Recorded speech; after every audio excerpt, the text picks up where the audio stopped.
Stunting. Stunting merupakan gangguan tumbuh kembang yang bisa terjadi pada anak akibat kekurangan gizi kronis pada periode awal pertumbuhannya.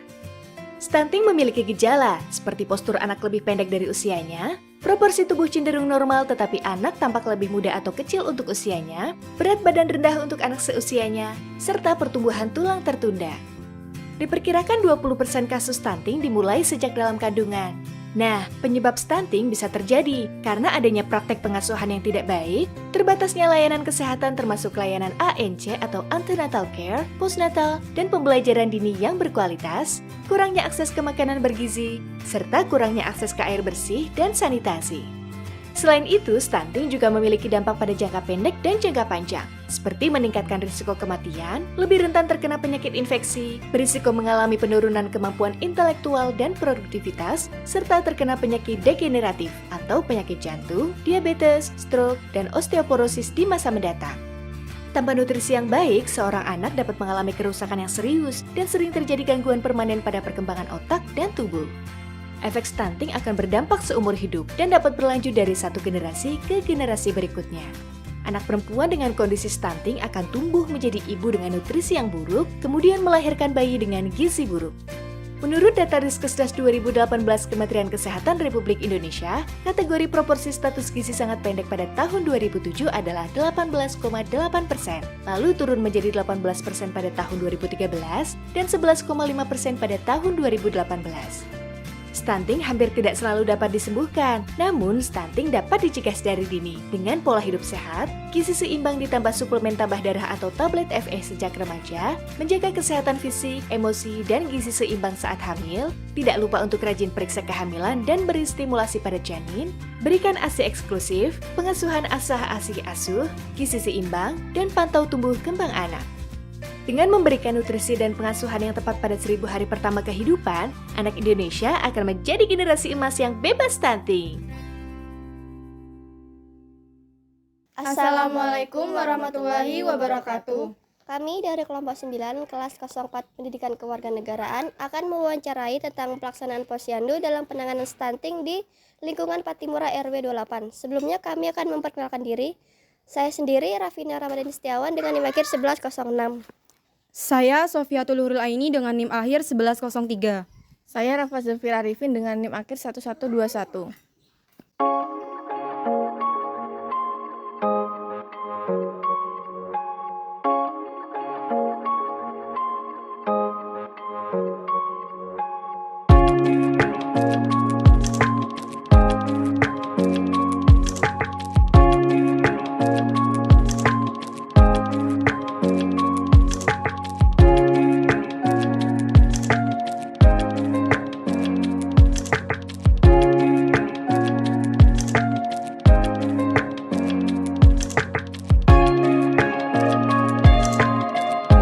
Di sini saya bersama Ibu RW yang tempatnya ada di lingkungan Patimura RW 28. Ibu dengan siapa? Ibu Dwi Setiawati. Di sini saya mau mewawancarai tentang posyandu yang ada di lingkungan Patimura. Yang pertama, ada berapa posyandu yang ada di wilayah ini? Ada 1. Yang kedua, apa posyandu ini berjalan secara rutin setiap bulannya? Rutin, selalu, tidak pernah libur. Yang ketiga, apa kader posyandu itu mendapatkan pelatihan dari penyelenggara atau pihak puskesmas? Iya, dapat pelatihan. Semua kader dapat pelatihan. Terus yang keempat, berapa jumlah kader yang sakit selama 1 bulan? Alhamdulillah tidak ada yang sakit. Terus pertanyaan yang terakhir, apakah di posyandu ada program KMT atau pemberian makanan tambahan kepada anak-anak yang posyandu? Ada, tapi hanya untuk balita stunting.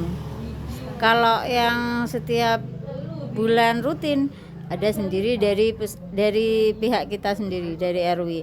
Kalau yang PMT dari puskesmas itu hanya untuk yang stunting saja.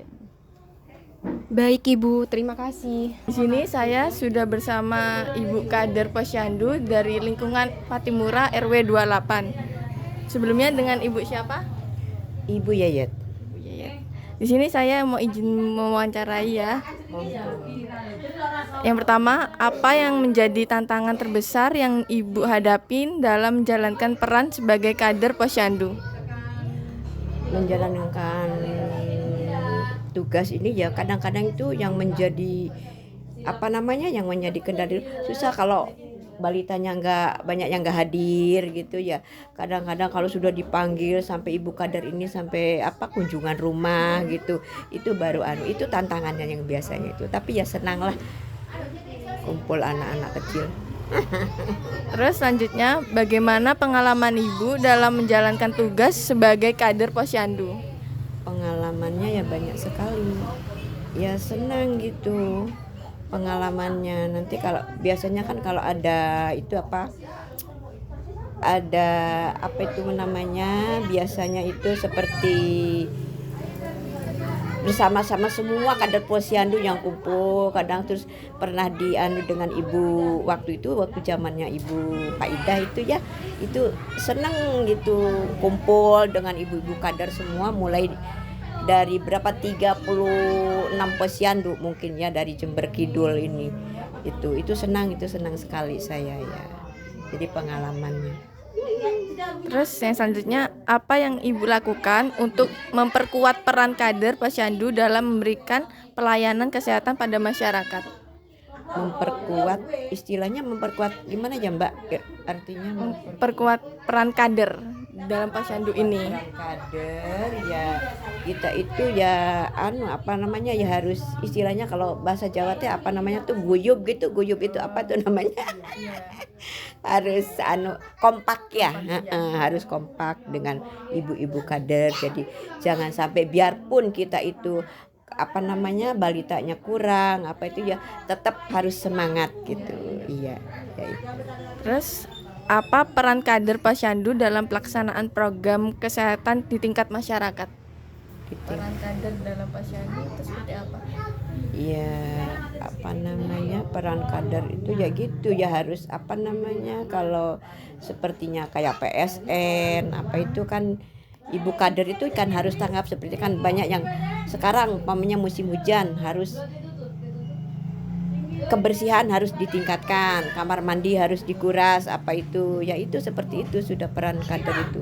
Nanti ya masih itu kalau ada yang datang itu ya itu perannya ibu itu yang kadang-kadang ibu-ibu itu ya sambat, tapi kita itu ya memang tugasnya ke masyarakat ya harus seperti itu ya kita laksanakan. Yang terakhir, siapa yang bertanggung jawab dalam memberikan pelatihan kader di Posyandu? Yang pelatihan yang bertanggung jawab itu ya dari puskesmas. Iya, dari puskesmas. Kadang kan kita ibu kader yang diundang ke puskesmas untuk mengadakan pelatihan gitu. Kadang-kadang ya dari sana itu ada pelatihan yang harus seperti ini, seperti itu penyuluhan. Jadi ada pelatihannya kayak gitu. Iya, jadi kita ibu kader yang ke puskesmas biasanya ada pelatihan itu. Terima kasih Ibu. Oke, di sini saya akan mewawancarai beberapa pertanyaan tentang stunting. Ini dengan Ibu siapa? Bu Murtini. Pertama, pertanyaannya, apa yang dilakukan orang tua untuk mencegah stunting pada anak? Memberikan makan yang bergizi, terus menjaga pola makan biar seimbang, sama memberi ASI selama 6 bulan. Untuk pertanyaan yang kedua itu, mengapa penting bagi orang tua untuk aktif ikut program kesehatan di Posyandu? Sangat penting sekali untuk mendapatkan informasi kesehatan dan pelayanan kesehatan. Yang ketiga, apa yang menjadi faktor utama yang dapat menyebabkan stunting pada anak? Kurangnya gizi pada anak dan kurangnya vitamin pada anak. Mungkin itu aja. Pertanyaan terakhir itu, mengapa penting untuk mendeteksi stunting pada tahap awal perkembangan anak? Penting untuk memberikan intervensi dini untuk mencegah stunting pada anak.